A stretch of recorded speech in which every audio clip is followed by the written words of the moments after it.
Hola, hola. Saludos. Hola, Nancy. Saludos. Let's go. Today we are going to Bodhipakkhiya section, and many of these factors we actually know them already. So I think we'll go fast because those are the factors that we have already seen. We just have to see how they are grouped in different categories. Okay, so let's start by paying respect. I will share the screen now. We remember all our teachers: Sayadaw Nandamala, Sayadaw Silananda, Sayadaw Kamsachara, Sayadaw Tejaniya. All the teachers, may they be well and be healthy, together with their parents and all the people who has been benevolent to us in the past, and especially the Buddha who left us so many tools. Together in Pali, Namo Tassa Bhagavato Arahato Sama Sambuddhassa. Namo Tassa Bhagavato Arahato Sama Sambuddhassa. Namo Tassa Bhagavato Arahato Sama Sambuddhassa.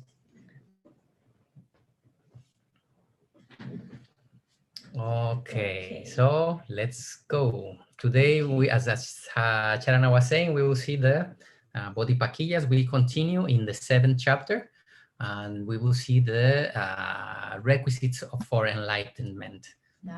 It is possible that we might be able to finish it even, so we'll see how far we can go. Okay, so Bodhipakkhiya. So let's first look at the word Bodhipakkhiya. What does it mean? Bodhipakkhiya is usually translated as requisites of enlightenment, requisites like something necessary for enlightenment. So from the word Bodhipakkhiya, Bodhi actually means enlightenment, and Pakkiya actually here is Pakka. Pakka means site, a place. And Iya here is means belong to or to be included in. So therefore, Bodhipakkhiya means the states that are included in the site of enlightenment. So in other words, that's literal. No? So in other words, the states that lead to enlightenment. So those are the things that help us to attain enlightenment, attain the wisdom for the liberation of all kinds of mental defilements. No? So here, sometimes Bodhipakkhiya, you might see that there are some translations that say factors of enlightenment as well. So, but there are another, later in this section, we will also see. Which ones are there? There is another word that is called Bojjhanga.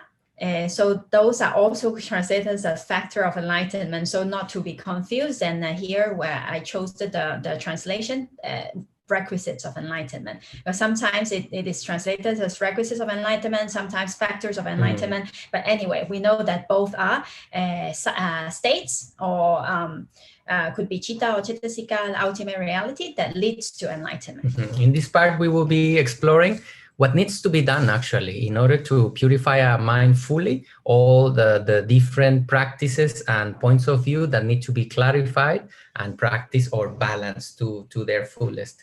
So actually we are in this part will be very practical. It will be giving all the things that needs to be balanced. Yes. So the first group, it is actually in numbers, and one by one, there are 37 states which are conducive to enlightenment, but they are separated into different groups. So the first group we are going to look at is Sati Patana, which we are already quite familiar with. So Sati means mindfulness, and here Patana actually means to stand firmly or to be established firmly. So Sati Patana actually means Sati, which is established firmly or which stands firmly. That's why it's called a foundation yes. or the basis where we can develop the awareness, the mindfulness, Sati. Yes, so there are 4 Satipathanas, as we all know. Sometimes this Satipatthana, as Bhante said, is translated as the 4 foundation of mindfulness. No? Where mindfulness can stand. Yes, actually, Sayadawji, Sayadaw Silananda. Sayadaw Nandamala, Sayadawji, he preferred to translate it as the four objects, the four places where Sati is established. So the main point is Sati. Main point is not the foundation nor the object. The main point is more important is Sati. The other are, the four are only the place where they are established. Seattle Silananda also makes a comment about it. No, he likes to put the emphasis on all of them say in different ways. Yes. That they put the emphasis on the Sati itself, not the foundation. Often, because it's the first word, the foundation of mindfulness, it seems like that is the thing, but actually is where Sati stands, where it can be developed. Yes, so main point is Sati, not the foundation itself. Yeah. Yes. So Sati Patana. So we said that it is mindfulness that is firmly established. So firmly established on what? So there are four kinds of Sati Patana. The first one is called Kaya. The second one, Vedana, mental feelings. Then we have Chitta, and then we have Dhamma, which in the Dhamma category, there are like bases, Four Noble Truths, effort, and many categories there. But we can say that it is actually, but all are included in the Dhamma, no, in the mind and matter. No? Yes. Okay. So today we will take a little look of each of them, which is also interesting. A brief look. Later, if we want to know more, we need to study the Mahasatipatthana Sutta itself to be more clear about this. Which that will be a course in itself. Not very long, but yes, it will take some weeks to explore in the commentaries each of the practices, how to maintain awareness in our body, our physical sensations, the breath, etc., the movements of the body, or the taste of the mind of reality, pleasant, unpleasant, or neutral, as we know. And anyway, all the practices that are there are explained, and in the commentaries it gives a lot of very interesting information. So this time we won't be able to go into detail on it, but totally recommend it to continue further with this. This is maybe one of the most important, or maybe the most important sutta in terms of practice. It describes clearly what is necessary to be done to balance the mind. Actually, in the sutta, the Buddha said, Ekaya, no, this is the only way to arrive to enlightenment, actually. So, well, Ekayana also have different kinds of explanations according to the word the teachers explains, but later when we explain the explore the sutta together, then we can see into details. Okay, so let's go to the first Satipatthana, that's Kaya Nupassana. Kaya Nupassana, the foundation of mindfulness on the body. No? So Kaya means body, but here it does not mean only the physical body. It also means the breath body. Sometimes it may sound strange, how is a breath body? No, but it is explained in this way, like the body of the breathing in, and the body in terms of like a whole thing, the body of the whole mass of whatever is constituted as breath. So yeah, actually the body of breathing in, the body of breathing out, or the whole the whole body of the whole breath, the whole process, or the whole movement in different ways. Yes, so body means both things. This kind of description the Buddha used a lot when he wanted to say that as a whole, the breath as a whole. Yes, like a group, or something like sometimes used no Kaya. Okay, so Anupassana means repeat, literally, Anu means repeatedly, again over and over. Passana means seeing. To see. So literally, repeatedly seeing, which actually means contemplating. Yes, to direct the mind continuously, repeatedly to seeing again that. And again. In this case, the body. This word Pasana is the same that we find in Vipassana. It means literally seeing. Passati comes from the verb passati, which is seeing, and we will be specially, and in this case, Anu will be repeatedly contemplating, looking back. That already is giving the instruction of bring your mind to the body and keep it there. Contemplate its movements, etc., the sensations, whatever object. The object is later on. No, whichever object, physical object we take is later on. But this is the Kaya Anupassana, repeatedly seeing or contemplating the nature of the body, maintaining the awareness on the body. Kaya Anupassana. Yes, this is the first one. And you will see this Anupassana repeated in all. The second one is Vedanupassana. Vedana contemplation on the mental feelings. And as we know that there are many kinds, 5 kinds of mental feeling, that we have sukha, dukkha, and the pleasant and unpleasant, that has to related to the body. Then we have somanasa, domanasa, and upekkha. So the contemplation of any kind of this feeling is called Vedananupassana. And then we'll go ahead. Then how about Chittanupassana? Chittanupassana is a contemplation on chitta.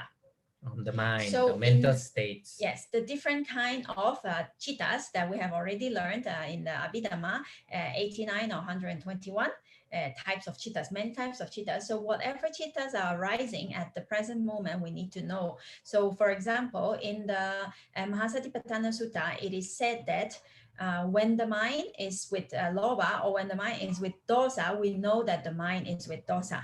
Or when the mind is without dosa, we know that the mind is without dosa. In both, so the awareness is always, not just when we are in trouble in the mind, but also we are aware and the mind is peaceful, for example. Dosa is absent. We can also keep that awareness. Yes, so in the sutta, it says that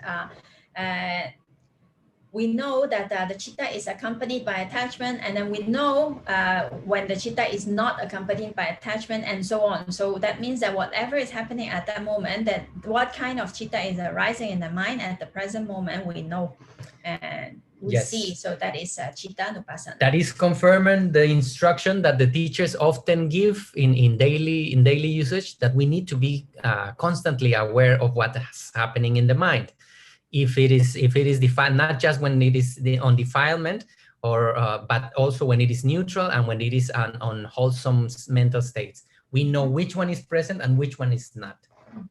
Okay, so the next one is Dhammanupassana. As we said, the contemplation on Dhamma objects. Here there are many kinds. We have the basis, but not only physical basis, there are more, which in the next section we are going to look at. So here we will not go into too much details because we haven't seen them yet. So the ayatanas, and then the elements, dhadus, then we have the Four Noble Truths, the right efforts, and the nivaranas, the 5 hindrances, etc. So there are many categories here are included in the Dhamma. In this description of Dhammanupassana, it is where we contemplate the factors of nature that help us develop inwardly, and the factors also that are the obstacles. So actually we're looking, as we were mentioning, right, the right and the wrong effort, and the obstacles, and the thing that help us to go beyond these obstacles. So it is in both ways, looking at the factors of nature that will help us to cultivate our noble qualities. So contemplation on any of these kind of states that are mentioned in the sutta is called Dhammanupassana. Sometimes our teacher also says that when we are studying and when we are practicing, and not only when we are practicing meditation exactly, but when we are, let's say, not just like now we are exploring the Abhidhamma, or we are reading about some suttas, or when we are studying, that is also contemplation on the Dhamma. So that can also be included in the Dhammanupassana as well. This part, for example, also proves the need for study. Not only the first two, especially the first two foundations, which is the body and the sensation, is what we can understand mostly as meditation, quiet meditation, non-moving meditation. Then we move towards the mind, not just contemplating a physical object, but now starting to look into the mental states, the kind of chittas and the mental ingredients that constitute them. And in this part, yes, as Charana is mentioning, it is totally clear that the Buddha was left instructions for all of us, or for all the people who wish to cultivate, to study. This won't be understood by oneself. Only the Buddha understood them and left the map. We need to gather in like these sessions that we do to study the elements that needs to be cultivated or avoided. It is a fact. Yeah.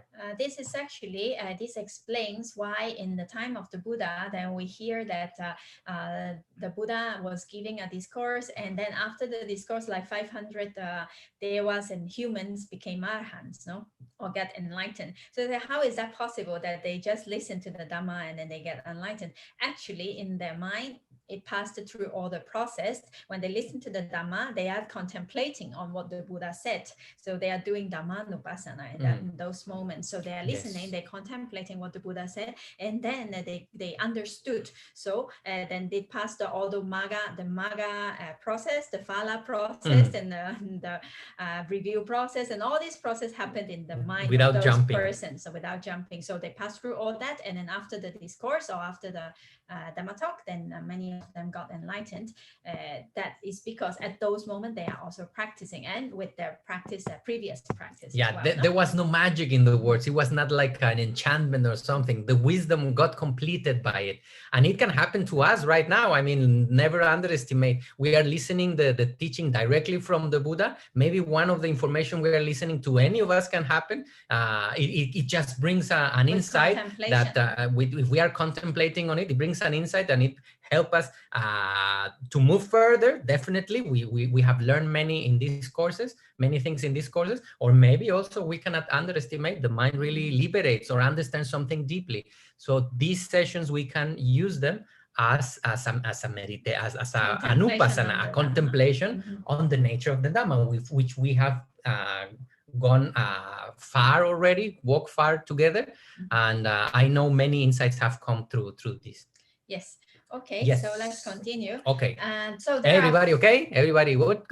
Yes. Good, okay. My dear family. So there are 4 Sati Patanas: the Kaya, Vedana, Chitta, and Dhamma. So now here one detail, as we have already said, that all these 4 Sati Patana, in ultimate reality, it is actually only one Cetasika Sati.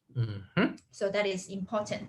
All 4 Sati Patana is only Sati to develop Sati in the different areas. Yes. So why is there 4? So because there are 4 kinds of objects. So the object of the body, of the mental feeling, of the chitta, and of the Dhamma. And why is this important? It's because the 4 Satipathanas, each of them, they actually remove 4 kinds of vipallasa. Vipallasa means perversions or distortions. So it's a wrong way of understanding. So each of these Satipatthana remove 1 kind of wrong understanding. It's like an antidote for that wrong understanding. The Buddha says you need to contemplate it in order to eradicate this precise kind of ignorance or wrong view. You contemplate this, and it will cancel it. It will clarify the nature. Yes. Okay. So let's see. By Kayanupasana, by contemplating on the body, what kind of wrong idea of distortion of a view can we remove? So by constantly. You will make it a question, or you will just say? If they want to answer. Which one do you think? Which one do you think? By Kaya, by contemplating the body, which kind of wrong idea we can eradicate? Anicca. Anicca, everything is dukkha, happiness. The happiness is always present. Happiness, sukha, okay, and somebody else. Yes, every all of them. Yeah, one says sukha, and then one says anicca. Anicca.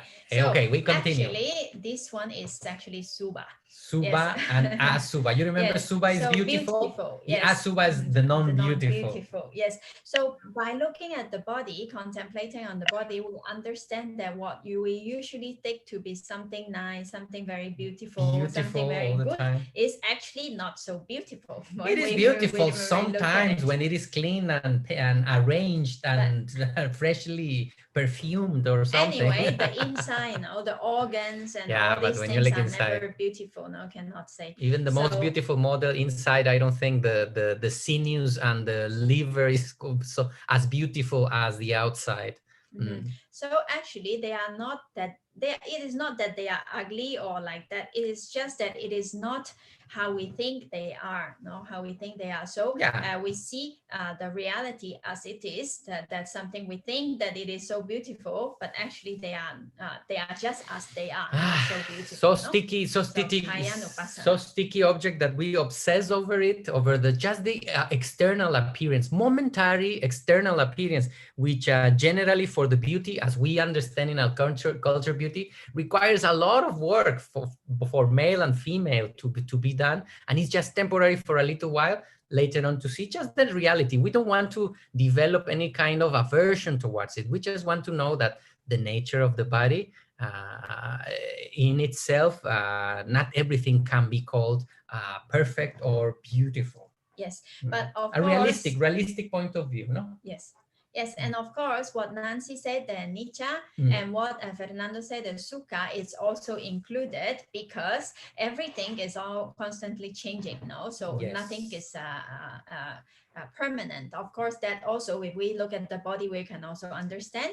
And Sukha, that we think that we get happiness because of this body, but sometimes more dukkha than Sukha, no? So we can understand. But specifically, Kaya Nupassana helps us to see Subha as what it really is, that is Asubha. So it removes this kind of wrong idea. Actually, all the ideas are connected. Nancy says is because we understand anicca precisely. When we contemplate, we see anicca. And as Fer says, because of anicca, nothing can be permanent. It changes, then it's not happiness forever. And then we might say, well, but the body can be also beautiful. Let's just wait for a few decades and we will see that it will arrive to a moment when a person is 95-year-old, 100 years old, all the characteristics that were lauded or appreciated as a young, healthy, and beautiful are gone already. It's a matter of time. So we just want to non-develop any kind of aversion,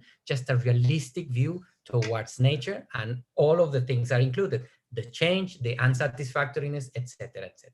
So this is the thing that is the kind of view that is amplified or become more realistic when contemplating the body. We see the beauty that is as a temporary thing, and also we understand the non-beautiful parts of the physical process. Yes.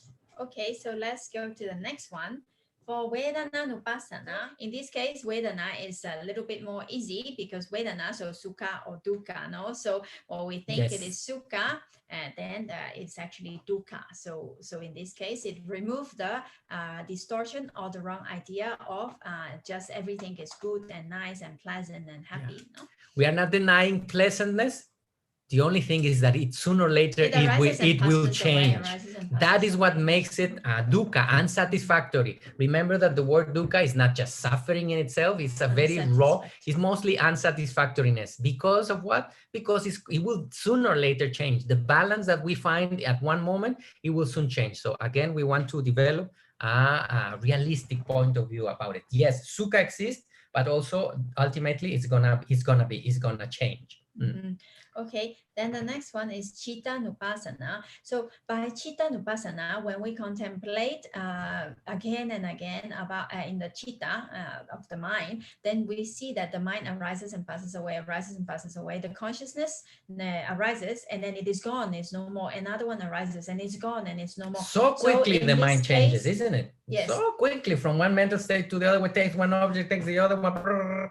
Yes. So what we usually think that it is a continuous mind, it's only one mind, continuous mind, then we understand that it is actually not. It is made up of very small, brief moments that arises and passes away, arises and passes away. So in this case, then we take away the wrong idea of nicca, of permanence. It's always changing. So we understand anicca. Although all the other ones, as you see, include anicca, because actually we are talking about the three characteristics of nature, all includes. This one specifically is the one that gives us more the base to understand how quickly the nature is changing, and the mind is definitely changing at an unprecedented speed. Right now, to understand just these words, the mind is doing so many calculations, and each syllable or each vocal or consonant that is being spoken, the mind is taking all of them and making the idea changing in sensation. So many things. Yeah. In comparison to the body, the mind changes much quicker. Much faster. Like for the body, if we look at the mirror yesterday and we look at the mirror today, we feel like we are the same. unless we take a photo of like 10 years ago, then we say, oh no, yes, so we changed. Yes, yeah, I have changed. But it changed slowly in comparison with the mind. Also, for the mind, it's more clear in terms of changing of impermanence. And we can remember it just by in itself. When we saw the mental process and the physical process, you remember that the mind is going much faster, like a small guy, and the body's a giant. Yes, matter changes much slowly, so it's easier to contemplate the change when we contemplate the mind. Okay. Yes. Okay. Now the last one is Dhammanupasana. So Dhammanupasana, when we see that Dhamma, when we contemplate the Dhamma, then we understand that everything arises because of their own cause and condition. So there is no one authority or one entity that have control over it. Things arises because of their own conditions or their own causes, and then they cease because conditions cease. So there is not a self that we call a self here, no? So in this case, for the contemplation of Dhammanupasana, then we remove the wrong idea or the wrong understanding of a self. Then we understand anatta, no? Yes, so that's why Sayadaw Kamsacara Maka Sayadaw, he also says that the study of Abhidhamma helps us in understanding anatta, no? Because we understand the Dhamma, we understand mind, how they arise, why they arise, what are the causes there, and then the body as well, rupa. We see there are kamaja rupa, chittaja rupa, and then we have aharaja rupa, and all kinds of different causes cause these things to arise. Not because I want them to be this way, then they are this way. No? Or because there is a God guiding the process or whatever. We can see this is what we are doing, what we have been doing, my dear family. This is why the study of Abhidhamma was expressed by the Buddha and the importance of it.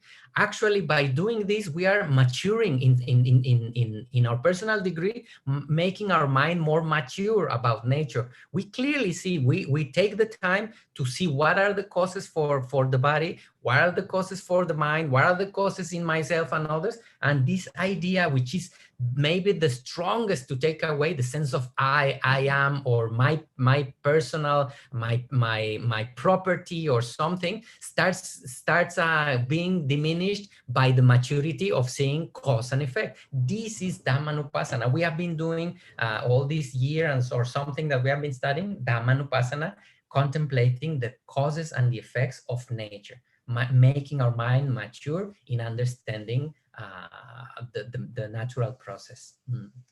Yes, so as you very see important, that, very important. Yes, sorry. Yeah, so as you see, the four Sati Patanas remove these four kinds of vipallasa, these four kinds of wrong understanding or distortion of view. So also you see dukkha, anicca, anatta are actually the universal characteristics of all phenomena. No? So after understanding mind and matter properly, what is mind and what is matter, we see it in our own experience, in our contemplation, meditation practice, vipassana practice, Satipatthana practice. Then we understand dukkha, anicca, anatta. Therefore, they are called factors or requisites to enlightenment, because it is necessary that we understand the universal characteristics in order to understand the Four Noble Truths, also to attain higher wisdom, no? To see things as they really are. So therefore, they are called the factors that leads to enlightenment. So if you wish to take a screenshot from this, I think is very important. We are moving, I don't know if you listened to this information before, but we are moving in general one step further beyond the Satipatthana Sutta. Now we can see that Kaya, precisely why? What kind of thing is gonna be the antidote for what kind of ignorance to help us move beyond and mature our mind in terms of beauty and non-beauty. So what it will do, it will decrease the attachment. Then we have Vedananupasana in order to see, sometimes people may say, or in the teaching we hear, there is dukkha. We can experience it, the dukkha in the body, in the mind, when we experience pain, unpleasantness, or anger, we can see that the different mental sensations that arise.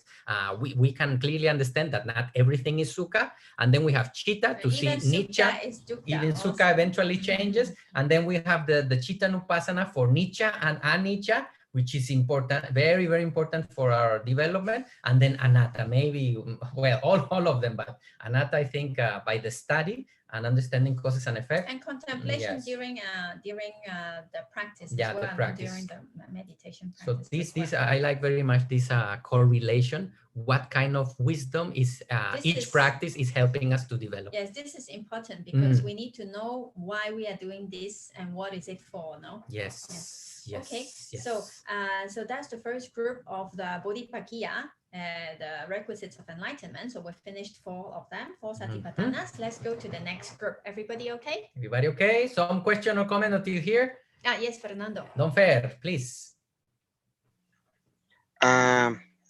Is there a classification in terms of temperaments of these 4 Sati Patana? Yes, actually, yes. I don't remember exactly now, but I will find out for you. And Chapter 9. I think Kaya Nupasana, there are some like, well, okay, I will first explain a little bit for the other persons who might have not heard about it. Temperaments, and in the commentaries, it is ancient teachers, they explain that we have 6 temperaments. So some people, they are Sada, so faith-oriented person, or yes. Panya, wisdom-oriented person. Some are effort-oriented person. So each person, they are, because of their temperament, so some kind of meditation is easier for them, or it's recommended because it will help them develop the quality that they are lacking. Yes, and fair in chapter 9, this will come up. With this, we will explore this definitely. And Visuddhimagga also there. Yes, the Visuddhimagga also explain. Yes, I will check again, and then I will come back. With a general view, but definitely in chapter 9 we will explore all of the temperaments the Buddha explained, and which kind of practice is the best for that kind of people. We can be, as Charana says, we can start thinking which one are we. In terms of defilement, we have seen or make that experiment already before. In terms of defilement, which one are we? Am I more dosa? Am I more loba person? Am I more moha person? We have done that in the past. You remember? And then also in the good ones, am I a sada person? A person who is easily trust, easily have confidence, or am I a person who likes to think first before having faith or confidence, or am I a person who I don't have much faith, I don't have much knowledge, but I have very discipline and I know how to put myself on effort. So we have Virija type, these kind of things. It's very important to know what temperament we have in the akusala side and what temperament we have in the kusala side, to make use of our tools, the ones we naturally have already, and to bring the antidotes towards the thing that are being our obstacles. So yes, very in the chapter 9, but yes, it will be interesting to look at it briefly. Yes. Yes, as far as I remember, I would just only say a few. Yes. For example, for loba type of people, Stuba is good. And also using things that it is recommended, then loba type of people need to use things that are not so beautiful, because when they have very good things, very beautiful things that they get attached to. So like in the text, it is recommended that those monks that have a loba type, they need to live in a very poor hut, use a broken bowl, or they use like ropes of very bad quality or things like that. And if it is a dosa type person, then he needs to use a little bit better things, because then otherwise he get very agitated with everything bad, and he get angry, more angry, or like that. And for Sada type people, the Buddha Nusati is good, because they can establish the faith or stability of mind through recollecting the qualities of the Buddha. And then the Panya type of people, then the Dhammanupasana and Chittanupasana is suitable for them. And so there are different types for different kinds of practice, it is mentioned. As you can see, my dear family, just a fact. For example, how many people started this course? Do you remember? We were more people. the people who has the tendency and the patience to continue going, that tendency already has given this, isn't it? So yes, our own qualities, we can make use of it, and there is always the antidotes. For example, dosa type, metta, need to practice metta, etc., etc. For attachment also is good to practice, well, all of them. For attachment, we can develop attachment in all of them, but Asubha is very useful for attachment temperaments. One interesting thing is that it is said that anapanasati is suitable for everybody, all types of temperaments. So that is good. That's why the teachers choose anapana, and it's the first thing they teach, because it's for sure everybody. It will develop neutral kind of qualities regardless of the temperament that we have. And also, Mikhail Sayadaw, he explained that temperaments is not fixed also, because we all have a little bit of everything. all, no? Cannot be totally sada and nothing else, cannot be totally loba and nothing else, no? So we all have different degree, all kinds of temperament, actually. Like the different kinds of learning, you remember there are different kinds of learning. Actually, we have all of them, but we are most prominent. And also we need to add that as we are developing the mind and changing through the years, our temperament starts leaning towards another side or the other, and we need to know where is the mind and what kind of practice will be the most suitable. Remember that the development is alive. We need to flow with it and have attention on where the mind it is, be able to recognize where it is, so we know the way. Yes. Now, I also, since we are talking about this temperament. Yes, and also before starting the next group, last week Fernando talked about the sada as an example of the hand of getting something, no? And then we get into the questions whether it get holds of a good thing or bad thing or like that. So actually, I asked Mikhail Sayadaw last week, and then he was a little bit laughing. He said, "You think too much." He said, "This is just an example. You don't have to analyze the example." He said, "It is just like what it wants to say mainly is like sada, faith, is like a hand that is like a tool that help us to reach something. So we don't have to analyze whether it get a good thing or whether it get a bad thing. In that case, we just need to know sada is a tool. But of course, if we think a little bit more, sada is a good quality. So sada never leads us to do akusala, no? So because it is a beautiful, it's a wholesome quality. So we can understand that it leads us to good things in that way. But in the example, it is just main point is that it is a tool that help us, like a hand. Very useful. Chad also mentioned that examples are approximations, trying to bring in a normal way of understanding things, the functioning of these ingredients. Yeah, but he was very glad. He said, "Oh, the group is moving. They're contemplating," and he was like happy. Yes, he told me. He said, "You are thinking too much." He said, don't go too But he told her. He told her when she was we continue She didn't say chu, but it's another example that refers to some kind of chu-chu-chu-iness. Okay, let's continue. Okay. Thank you. Yes. Okay, so let's go to the next group. The next group is Samapadana, supreme effort. So let's take a look at the word first. Sama here means in the right way. Padana, like samaditi, sama sankappa, that's sama. Yes, sama, in the right way.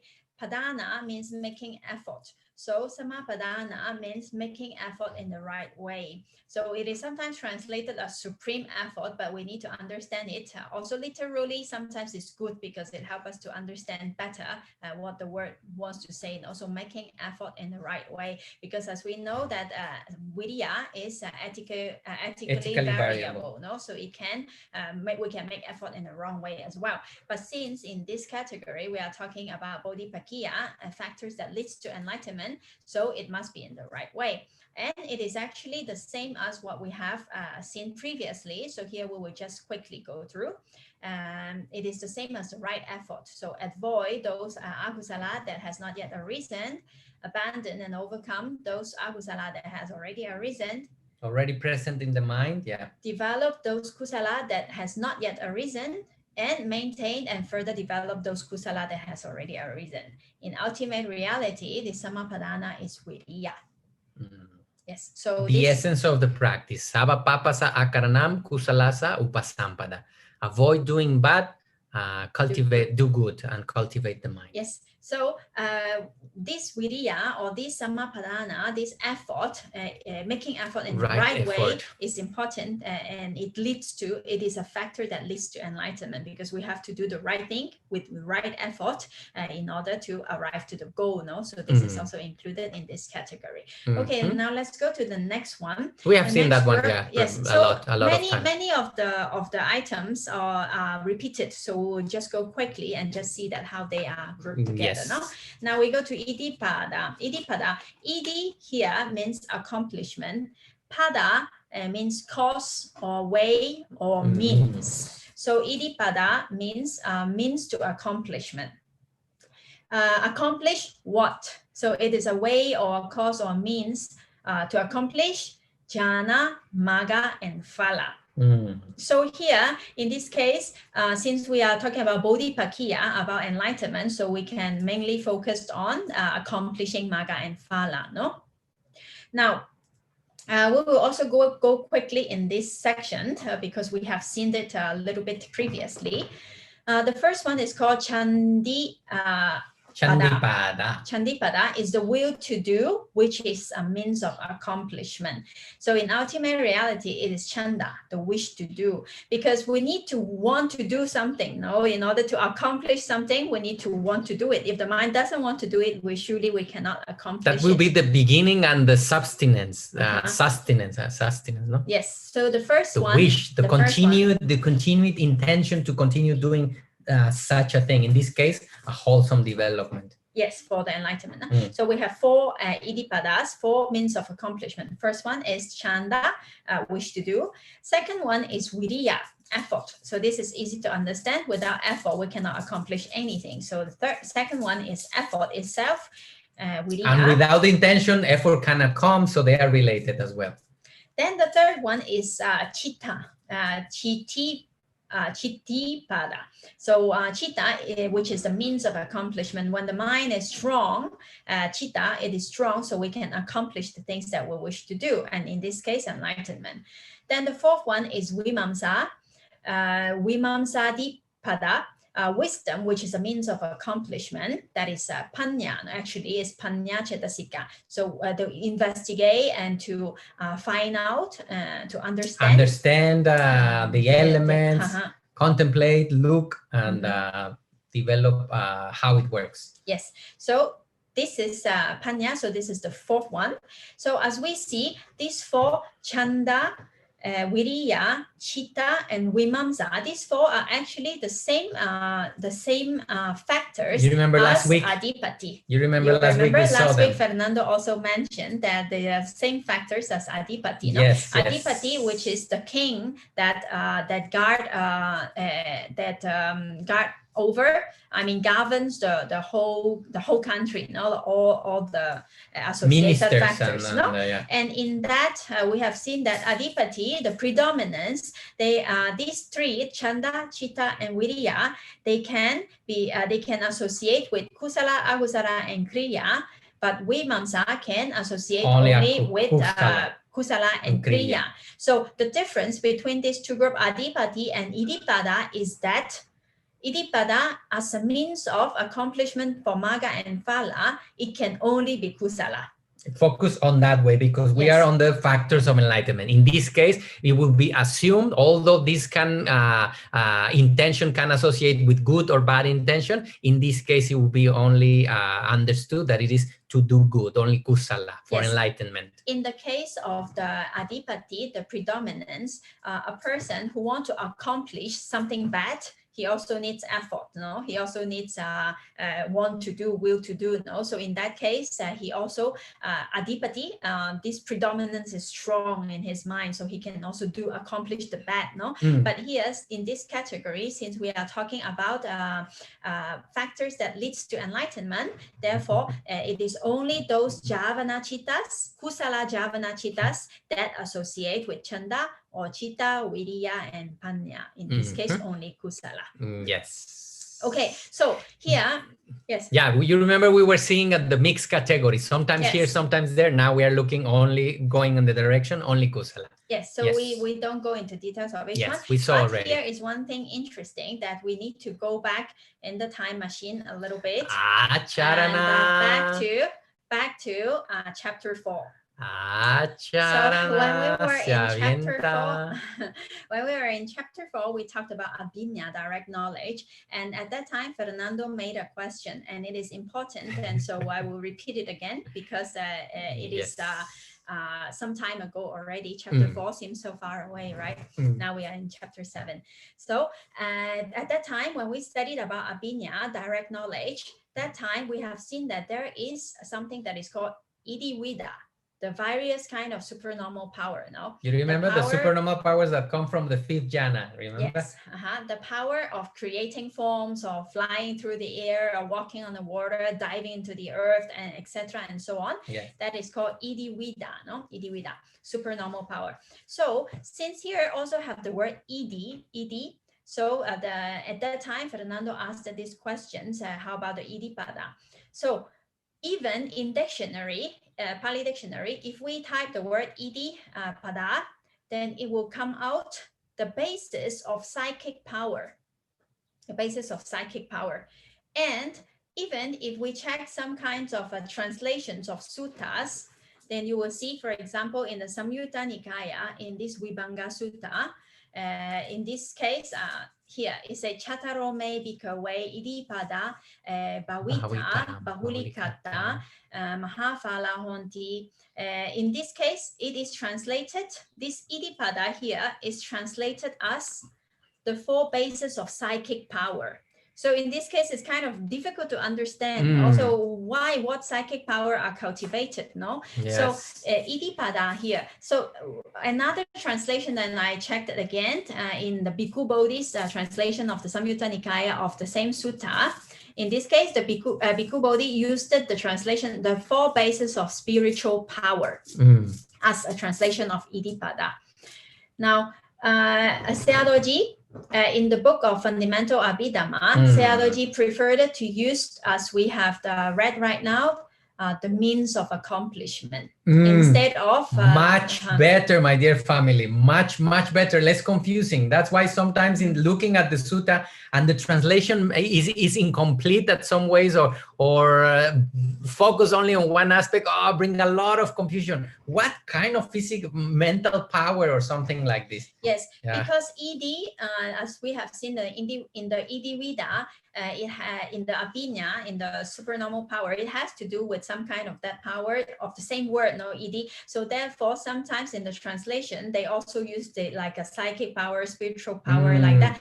But actually, to accomplish something, to be success in something, not just jhana or not just Abhidhamma, we need effort, no? We need this kind of, we need chanda, we need viriya, we need chitta, and then we need panya. Putting the mind on it in a wise way, applying our minds with effort and the intention to move towards, accompanied with wisdom, you can feel that kind of mixture of mental ingredients moving forward towards developing. Yes, so in this case, Idi Pada and Idi Pada, in both cases, Idi actually it means accomplishment, to accomplish something, And Vida means various kinds of, and Pada means the means or the base. Hence, Idi Pada means the various kinds of accomplishment. What kind of accomplishment? Accomplishment of flying through the sky, walking over the water, and going through the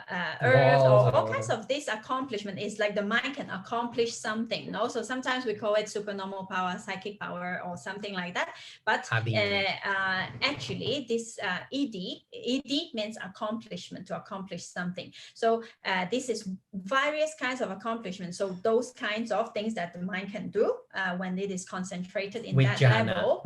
Then the next one, Idi Pada, is what we are talking here today. It is a means of accomplishment. So the 4 things, with chanda, with viriya, with chitta, and with wisdom, with these 4 that are strong, they are means of accomplishing something. Accomplishing what? Accomplishing are jhana, magga, and phala. Especially Magga and Phala, because we are looking at the factors of enlightenment. Section, no? In this case, Bodhipakkhiya section, Magga and Phala. So I hope this is makes it a little bit clear. And next time when you see in translation Idi Pada, or when you see psychic power or supernormal power, then better check the Pali word. Hold the horse. Hold the horse. Say, because sometimes we I think very little time that we read the Pali as well. So we only read the sutta in English. When we read the last, I will just go back a little bit here. So eventually, my dear family, totally recommended. If we get more, if you are interested, if we get more familiar with Pali, whenever we are reading a sutta and we find something that how this one goes, just look it up in the go back to the Pali word, go to the dictionary or the suttas online in Pali, take a look at the word, and that will clarify so many things. We will move on. Yes, so you see, like if we read the suttas only in English, then we encounter works like this, because these 4 bases of spiritual power or psychic power in this case, which is spiritual power is better, no? Because it is also but psychic power will bring a lot of confusion. Yes, so when developed and cultivate are of great fruit and benefit. And how? Because are these 4 bases of spiritual power developed and cultivated so that they are of great fruit? So when we read the suttas, we only read it in English. So therefore, sometimes we do not really understand what this means. So therefore, we go back to the Pali. Then when we know that it is it actually says Idi Pada, so actually it means Chanda, Viriya, Chitta, and Vimamsa, no? So this is helpful in this way. So by no means that we are saying that the translations of the other person great appreciation. Yes, great appreciation. But sometimes it is we need to go back to the Pali in order to get the reference to understand better. They have done heroic work. Okay, so let's take a break here. Yes. It's already 11, so 3 minutes, and then we will see you again, and then we continue with the other categories. 4 minutes. 4 minutes. Okay. Well, Bodhipakkhiya. Okay. Thank you. My dear family. See you soon. See you soon. Okay, so let's continue. Very interesting, no? Very beautiful, this chapter. I'm very inspired, and looking at it again, it is also very refreshing for us, looking new things, learning more things as we explore with Sayadaw, Macau Sayadaw. We are learning more details. I just want to make, before we continue, one clarification. I was thinking on the break. Really, my dear family, the work that the teachers have done, Bhikkhu Bodhi and all the translators, it is really amazing. But how we understand it, it is so big, the amount of work that they already translated, that definitely many things, some details are not very accurate, some of them. I dare to say that is the work of the next generation, all of us, to go back. They already did the main body of work. They already make the main translation. We could go gently, bring the facts, and if we have understanding or knowledge of Abhidhamma, we can bring how it is mentioned and try to polish. It's a matter of polishing. We are in any way making a criticism. There is much, not at all. It's just a lot of gratitude, heroic work, the one that has done. I don't know if you have seen the books that Bhikkhu Bodhi has translated. I really think, when did he do that? How he found the time to do all that, knowing how much it takes to edit a work and translating from Pali to the English, really amazing, right? The Mr. Rice Davis, all the people in the Pali Text Society, really, really remarkable work. Without it, I would say that Buddhism in the West will be very, very back. Yes, it is actually very difficult. Difficult because, work. Because there are many words that does not exist, and also to you either choose to have a literal translation, or either you choose to have a smooth English translation. So it is very difficult to find a balance. So sometimes this also happens. But anyway, if we what we usually do is that when we read with Sayadaw is we read the Pali, and then we have two English translations. So we compare, and then if we still don't understand comparing two translations, then go to the Pali, use the dictionary, and try to find out or ask the teachers. And also if you have more Pali knowledge later on, then go to the commentaries. Most of the time there are more explanations in the commentaries. Thank you all the teachers, Bhikkhu Bodhi, all the respect and appreciation for all their work. Thank you to all the great teachers that has done great jobs. Amazing. Yes. Okay. So let's continue with the Bodhipakkhiya. Now we finished the 3 categories, and now let's go to the 4th one, which we are also very familiar with. Those are the Indriyas, the Indriyas, not the faculties. But here, since we are talking about the Indriyas that are conducive to enlightenment, so only these 5, no? So which are, okay, sorry, I pressed the button. Oops. Sorry. Yes, okay, which is Sati, Sada, Panya, Samadhi, and Viriya, no? So these 5 spiritual faculties, I think we don't have to repeat. We don't have to repeat. No, we have seen the balance between the 2 and 2 and 2 words. The balance, yeah, just a little bit detail, but these 5, we already know what they are. Confidence, wisdom, concentration, effort, and mindfulness. Okay, so this is the 4th category in the Bodhipakkhiya, and the next one is Bala, power and strength, which in the mixed category, last week we have also seen that there are 9 of them, but again, since we are talking about factors or requisites of enlightenment, so only 5 of them, Sada, Sati, Panya, Viriya, and Samadhi are here to be considered power and strength because they are unshakable by their opposites, and they are requisites or factors that leads to enlightenment. Once they are developed and established, they are unshakable but by their opposites. Ignorance towards Panya, forgetfulness towards Sati, doubt against confidence or Sada, lassitude against Viriya, and restlessness or lightness of mind against Samadhi or concentration. Once these are established, like we saw last week, as a mountain, they are unshakable. It's a matter of our work to develop them to that degree. Yes, and as well as they strengthened, they are concomitant. No? So whatever other mental factors that arise together with them, they make them strong. Power. And when they come together, more power, boom, boom, boom, boom, the mind starts getting buttress and buttress and buttress, fortified, fortified, fortified. Yes. So if we see these 5 factors, actually, you will find out that they are the same as the Indriyas, the same 5 factors. No, so they are Indriya faculties as well. They are power as well. They are strength as well. No. So now, as we have seen previously, so Sada and Panya, this pair has to be balanced. And Samadhi and Viriya has to be balanced, and Sati is the one who knows that whether they are balanced or not, no, and make the regulate them. No, if we need a little bit more of too much of this, too much of that, is awareness the one who knows. Okay, put more on this, put more on that, so the horses really run smoothly, powerfully into one single direction, the one of wisdom, ultimately. So although we have talked about this, but we will repeat a little bit here because sometimes there are confusion of like why this have to be balanced or how, if not, what happens. No.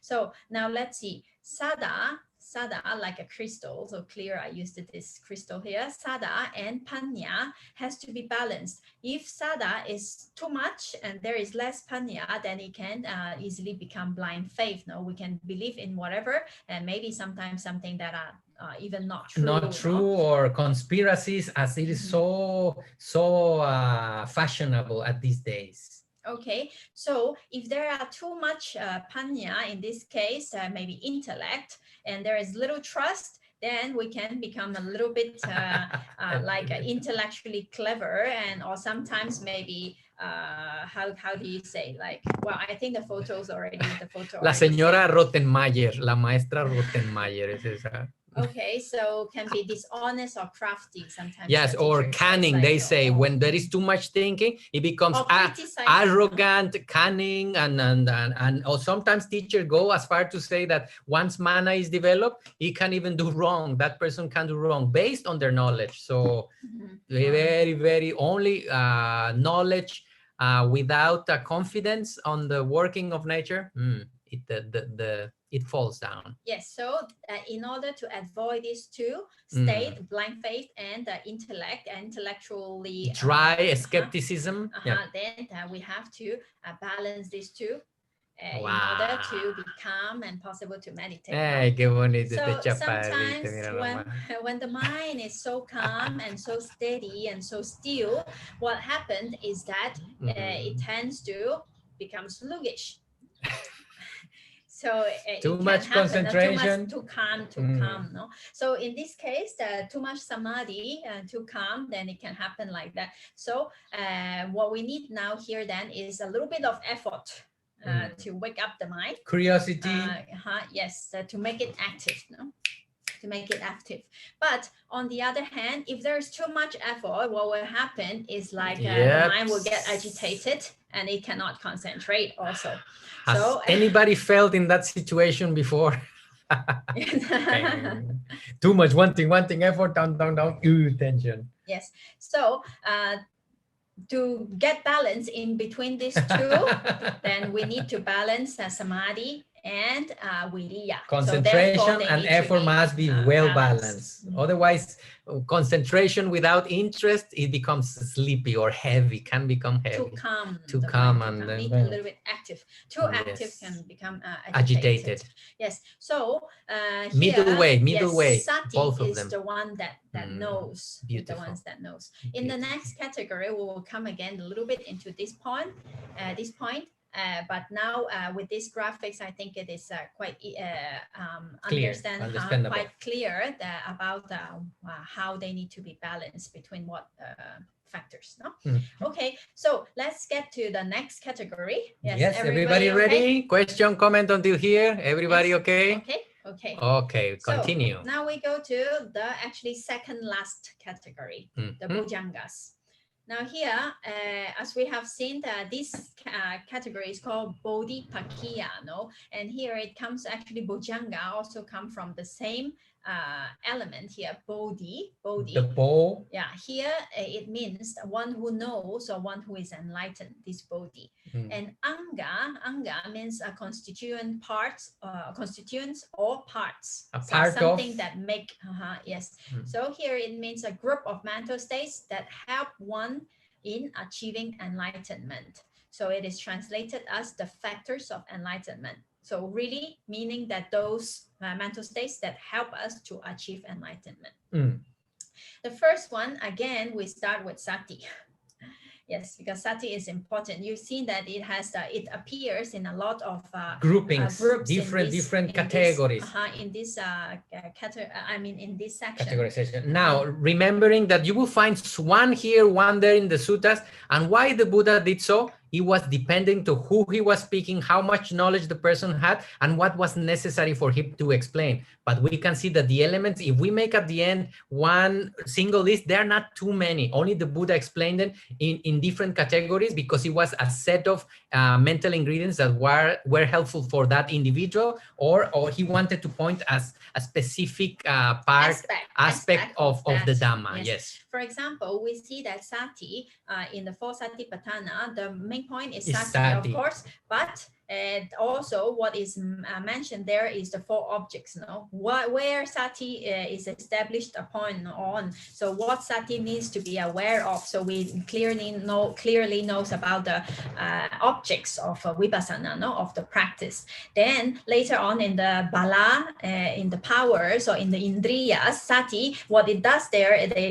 it's checking the other, whether the other groups are in balance or not. Different functioning. So different aspects. And here, Sati Sambojjhanga. Sambojjhanga and Bojjhanga is actually the same. It both means the factor of enlightenment. Some, it's only to emphasize this prefix. So Sati Sambojjhanga, actually, it means Sati that arise during Vipassana meditation. Only that Sati that arise during Vipassana meditation is called Sati Sambojjhanga, because as we all know, Sati is a universal kusala cetasika ingredient. So when we do good, when we're being generous, or all this time, also Sati is there. But that time we might not be practicing Vipassana, no? So that cannot be called Sati Sambojjhanga, because that is not directly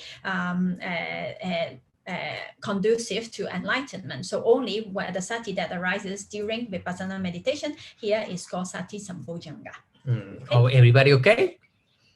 Everybody clear? Yeah, yes, just okay. different categories and yes. aspects of it. Some more prominent in one part, and the other one just serving as a functioning to support the other ones. Yes. Okay, so let's go to the second Sambojjhanga, second Bojjhanga. The second Sambojjhanga is called Dhamma Vichaya Sambojjhanga. So let's take a little bit of the look of the Pali word, Dhamma Vichaya. So Dhamma here, this Dhamma refers to actually the object of Vipassana. So what are the objects of Vipassana? Mind and matter, no? Chitta, Chittasika, and Rupa, no? So all these, the Rupa also, not all kinds of Rupa, but the concretely produced matter that we can observe, no? So those are the object of Vipassana. So here, this Dhamma means object of Vipassana. And Vichaya means investigation. And here also, not just only investigate or thinking about it, but the actual understanding of these Vipassana objects. So investigating Dhamma, Nama and Rupa. Understanding of these objects. And Sambojjhanga is a factor accompanying Vipassana meditation. No, so that means the factor of Panya, of wisdom, which understands or investigates the objects of Vipassana during Vipassana meditation, is called Dhamma Vichaya Sambojjhanga. So now here it is interesting because when we practiced Vipassana meditation, first the mind sees very clearly in the mind about mind and matter. It sees clearly what is mind and what is matter. It does not mix matter with mind and mind with matter. It sees clearly this is Rupa and this is Nama. No, so this is actually the first Vipassana knowledge, wisdom, knowledge or understanding that is called Nama Rupa Paricheda Jnana. This is the first. Later in chapter 9 we will look at it. This is the first understanding that we need. Then after that, when the mind sees clearly what is mind and what is matter, then it sees that it understands that mind and matter actually just arises and passes away, arises and passes away, arises and passes away. And then it never stays the same. So this kind of understanding clearly happens in the mind. So because of this clear understanding, then the idea of what we think is a self is disappeared. That we understand it is only mind and matter arising and passing away. It is not me. It is not an entity, not a self there. No I, me, mine. It's just natural process, moving. Yes. So during Vipassana meditation, when one sees mind and matter clearly, and then sees that they arises and passes away, and then there is no atta there, then seeing in this way is actually what is called Dhamma Vichaya Sambojjhanga. Okay. The investigation or the understanding of the Dhamma as it really is, beyond the so sticky idea of I, me and mine. Yes, conceptually, as we know, it is there and we need it, but ultimately it's just a natural process. And this is where the Buddha wants to lead us, to mature our minds, to see nature as it really is. Okay. Yes, so... And that brings, the teachers express that brings an undescribable freedom. All the things we carry for my things and the things I need to take care of, suddenly the mind is liberated because it understands that it is just a natural process, and it continues taking care of things. No, there is not a divorce from life, but now in a lighter way, in a freedom way, without all that weight. Yes. So Dhamma Vichaya Sambojjhanga, ultimate reality, Panya, no? Panya accompanying Vipassana meditation. So this is a factor that leads to enlightenment. Therefore, it is called Sambojjhanga. Yes, Panya is important. Let's make a little pause before we change to the other one.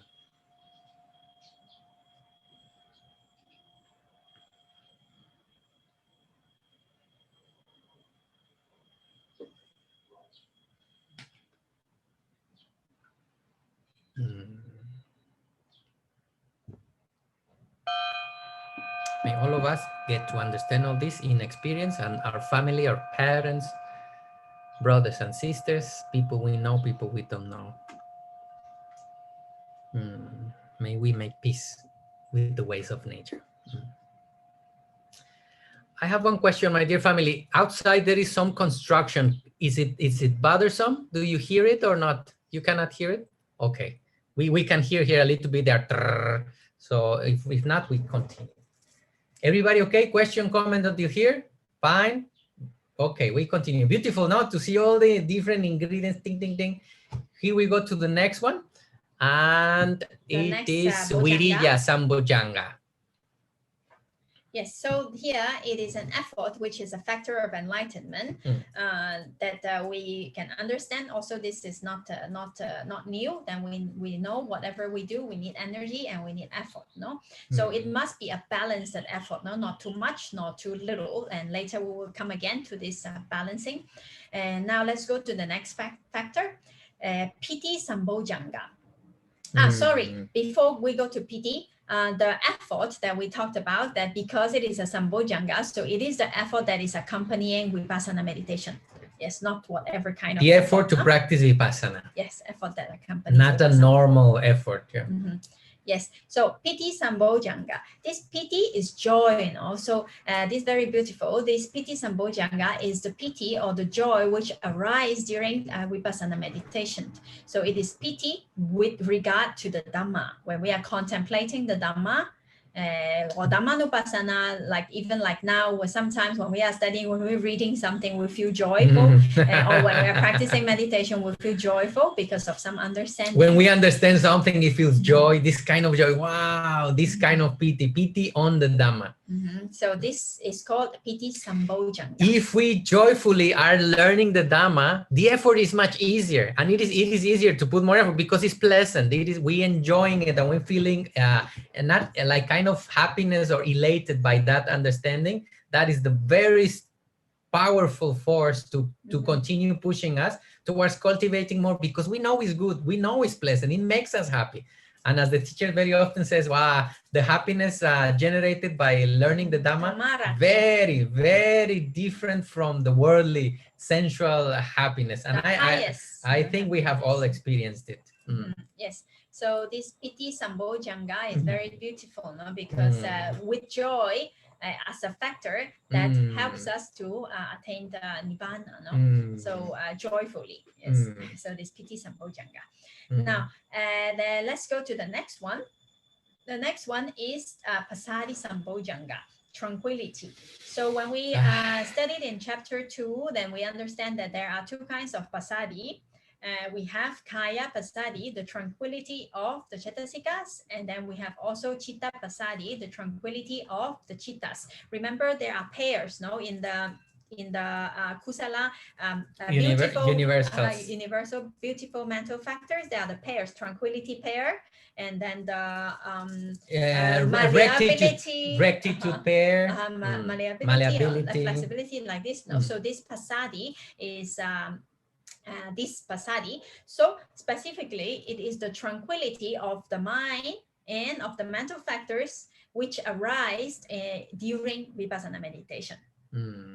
So that one is called Pasadi Sambojjhanga. So this tranquility is also a factor that leads to enlightenment. This is the kind of, there are two different kinds of peace. The one that arises from samatha meditation, from calming the mind, and this one that arises, the kind of peace that arising from understanding. The mind don't need to be searching anymore. He understood how it works. Now we kind of rest. This kind of peace, my dear family, is very, very powerful, and the one that the teachers inspire us to pursue.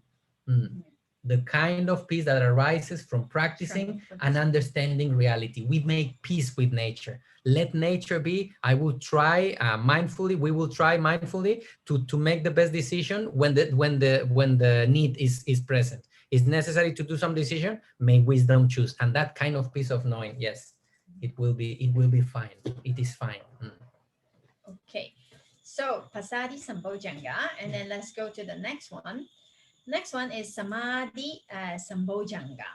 So this Samadhi Sambojjhanga is during Vipassana meditation. So when we are, this Samadhi is as strong as the Jhana Samadhi, actually. They are the same, like very similar quality. The strength of it is so similar, but the object may be different, no? So during Vipassana meditation, when one really experiences this Sati Sambojjhanga, in the same way like in the jhanas, there are no mental hindrances there. The 5 hindrances does not arise because the mind is so concentrated and it is just on its object, and it is not distracted by other objects. So the mind keeps taking the same object, staying there, investigating, understanding that object. That is Samadhi Sambojjhanga. That is also important and also a factor that leads to enlightenment. And this is the last one, no? Yes, and this is the last Next one. one is the last one of the Sambojjhanga. Upekkha Sambojjhanga, equanimity. Now this Upekkha Sambojjhanga, we have to understand it to be Tatra Majatata. Now Tatra Majatata is a universal, beautiful Cetasika, no? Here it means the impartiality of the mind, not getting to this side or not getting to the other side. Balance in the middle. Is staying in middleness or equanimity. So what we usually call equanimity is actually this quality of Tatra Majatata, no? So here we need to understand that it does not mean the Vedana Upekkha. It is not a mental neutral feeling. Not this one. It is the mind based on that wisdom is totally balanced. It does not go to one way or to the other. Whatever comes, pleasant or unpleasant, the mind continue balance in the middle. So it is the mental attitude of balance, of detachment, and of impartiality. That is during the Vipassana meditation, this kind of equanimity that arises in the mind is called Upekkha Sambojjhanga. And in ultimate reality, it is Tatra Majatata and not Vedana, not Upekkha Vedana. No? This we have to be clear. Yeah. Yes. Okay. Very nice to see everybody. It's very easy to see that how the information is coming and the understanding. Congratulations, everyone. Now very satisfactory. We can explore. Thank you for the common effort. Yes. Okay. So now here, let's take a little look again. Yes. Dhamma Vichaya, Viriya, and Piti, these 3, they are very active. So when the mind is investigating or contemplating on the Dhamma, it is very alert, awake, and active. No. Then when we have Viriya, also the mind is very active. Then we can do a lot. And with Piti, the mind, the Sayadaw said, is like you're like jumping inside, like very happy.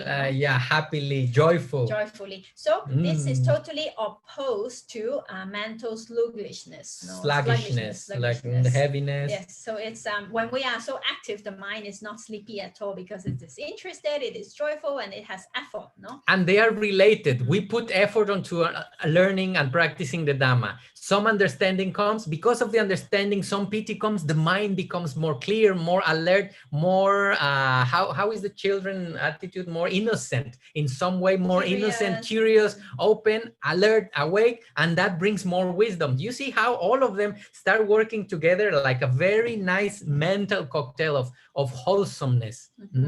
So these 3, they are opposite to laziness or sleepiness, no? But apathy or negativity or whatever, no, it cannot happen with joy. They don't match together. Yes, but too much of them, it can become like this. So, like giving chocolate to a child at 7 p.m. Have you tried, Caro? Have you tried with your son to give chocolate before going to bed? This cannot sleep. So yes, too much effort, allowing piti to overflow, especially if attachment comes to it. Wow, now we got the mind to the other side. Balance, middle way. Sati needs to understand all this, otherwise the mind easily can go from one side to the other. Yes, I see that Fernando has raised his Don Fer, welcome. You mentioned that too much of these are a problem, so when we have too much of them, it's like the imperfections of insight. You mean the 10 kinds of imperfections? Yeah, well, I see some relations, for example, pity, but as you, if they are 10 and these are 7, so they are not exactly the same, right? Actually, in this case, that we are in practicing. You see, this is factors that leads to enlightenment. These are all factors that arises during Vipassana meditation. Yeah. So, and when we are practicing, maybe to arrive to that level, that upakilesa, the 10 types of perversions of insight. To arise, it's a high level. So we must first go through a lot of different stages. Then actually in chapter 9, we will go through these stages, like the understanding, what kind of understanding, until we see this light, we will have this pity. So at that point, it is possible. But actually, those pity and those things, they are not bad themselves. It's just the defilement that take them to be nice. This is enlightenment. I think I have arrived, although it has not arrived yet. That defilement itself is not nice, is not good. But all the other quality ones, the is wisdom, fine. The quality is fine. And those, all of them, they are good things actually. But the mind that takes them to be enlightened or see it wrongly is the one that is not good. No, actually wisdom is never bad. The problem is if attachment, if our mind gets attached to wisdom, then it becomes a problem. Already got contaminated by the things that are accompanying this side. Yes. Chapter 9 will be, I think, Don Fer is smelling chapter 9 coming. You will see. So all these explanations will come there very clearly. What happens and what kind of all of these ingredients that we are seeing right now will be happening when and how, depending on the mental development. Yes, and here in this group, we are actually talking about piti or viriya that are not balanced. So it could be a little bit different. On the way. Because if we have too much viriya, then we get too excited and the mind cannot calm down. Or if there's too much piti, the mind is very active and it's difficult to concentrate. Or if the mind is thinking too much or investigate too much about the Dhamma, then the mind also don't calm. No, so therefore it gets a little bit like this little boy here, the mind. And so in this case, the ingredients itself are unbalanced. But in the 10 types of the upakilesas, the ingredients they are actually okay. It's just the mind takes them to be enlightenment. That is the wrong perception about them. Not okay. Yes. So maybe a little bit different. And this also, as we will see in the next slide, my dear family, if the mind gets agitated, there are the other ingredients that comes and balance it. Yeah, that's what I mean. There are these pasadi, which is mental peace, samadhi, which is concentration, and equanimity comes to the rescue in case. You see, Fer, for example, if we have the potentiality, we need this effort and joy ingredients to make the mind alert and interest in the process. But the very things on these bojangas, they must be balanced, both of them. So we have this joy and this effort, but at the same time, we keep peace, we keep concentration and equanimity. So these three ingredients are the ones that if the mind goes too much to one side, it has the ability to bring it to the center. If these ones get too much, goes back to the mind for sleepiness, too much peace, too much concentration, too much equanimity, the mind starts getting lost interest, then we need piti. You see, it's like a work of forces.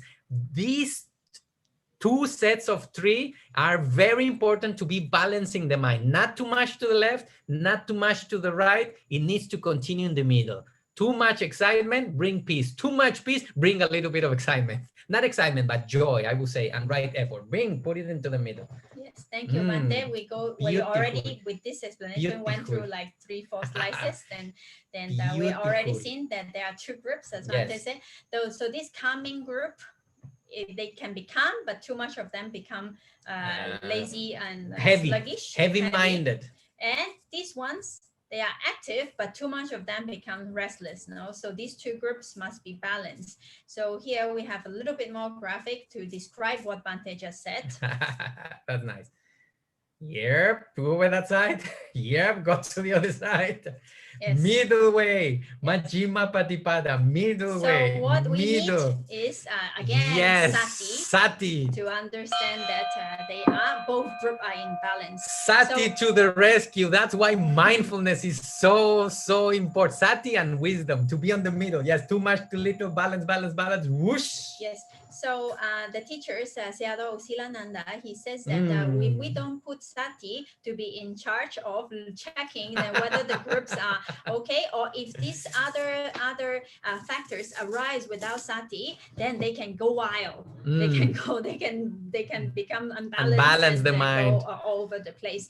But now here again, Sati, although it is important, it is only seeing, it is only knowing, it is a regulating factor. So not that Sati is so powerful that it is over all other things, but then it is just that it needs to, because it is the factor that sees. No, the other example that I read the other day from another teacher, I like it very much. It says that Sati is like a guard. It's like a guard. It's like a guard. So he sees very clearly what is happening. So this guard, he's seeing, oh, I see now the robbers is coming into the shop. I clearly see that now they are taking the things from the shelf. Now I clearly seeing that they are running away. They are going out. I clearly see that they stole the shop. They went on the car, and now I clearly see that they escaped. Thank you very much. So that's what Sati do. He only sees, but he cannot stop them, and he cannot do anything. So that's the job of Sati. Important to announce to effort and wisdom. Hey, something is happening. Then wisdom and effort. Wisdom will understand, make the best decision, and then effort needs to implement that thing. Yes, so therefore, as Sayadaw Tejaniya also says, awareness alone is not enough. It's like the CCTV, it is the camera. It clearly sees everything what is happening, but it does not do anything to stop it, or it does not do anything to change it. It is the job of the one that is looking, and wisdom and viriya. Other things, So all of them must work together. But Sati needs to know, because if we don't know it is happening, then the other don't work. Lost. The beginning. That's Sati is the beginning. Yes. Let's look at this animation one more time. Anyway, it's very short. Very nice. I like this one. Okay, so this is the way to balance.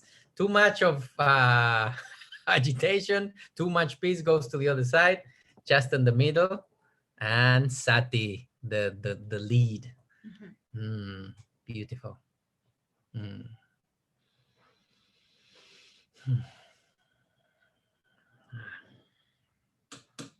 Tricky, but possible. Tricky, but possible. It's a matter of balance. Balance is very important. Majjhima Patipada, middle way. Only this can come about through practice and trial and error. Only experience will be able to naturally the mind go to that side. As we have seen with some of our teachers, their mind lives most of the time on this balance, and it's very beautiful to be witness of it. Very beautiful. Yes, Fernando also put into the chat, Sati is in the middle, the balancing factor. Yes, exactly. Yes. Okay. Everybody okay? Energy okay? Let's finish, because with the last group, just a little bit. We finished the whole Bodhipakkhiya. Yes. Okay, the last group today is was very Maganga, half factors. So this one, we don't have to talk too much about it, because we all know. We saw last 2 weeks ago, I think we saw this one. So. Yes, Noble Eightfold Path.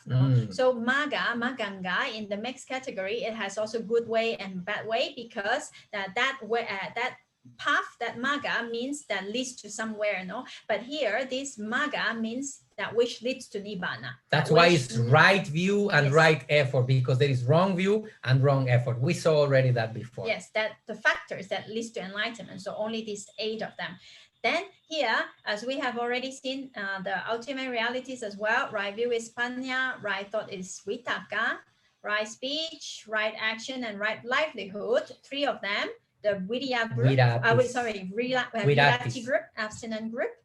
The 3 abstinences. These only happen when we have the opportunity to lie or say the truth. We abstain from saying a lie, and that moment it happens. It's an occasional. It does not live in the mind all the time. Only when we are about to do a physical action, a verbal action, or earn our living. unless it is during the Magga and Phala, because Noble Eightfold Path, it is already there.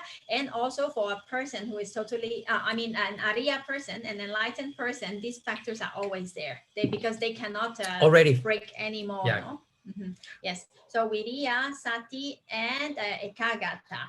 So these 8 we don't have to explain again. So just wanted to say that this 8 is the last group of the Bodhipakkhiya. No. So now we finished already. Very good. Yes. So the Bodhipakkhiya Ding, ding, ding, section, ding, ding, ding, Requisites of ding. Enlightenment. Just as a summary, let's just go through what was there that we have seen. Sati Good Patana. one. So we have the Sati Patana. We saw Kaya, body, feelings, mental states, and the Dhamma. Then we saw also Samapadana, the effort, 4 kinds of right effort, which is also leads to enlightenment. Idi Pada. Then we have Chanda, Viriya, Vimamsa, and Chitta. No, when these are strong, then means of accomplishment.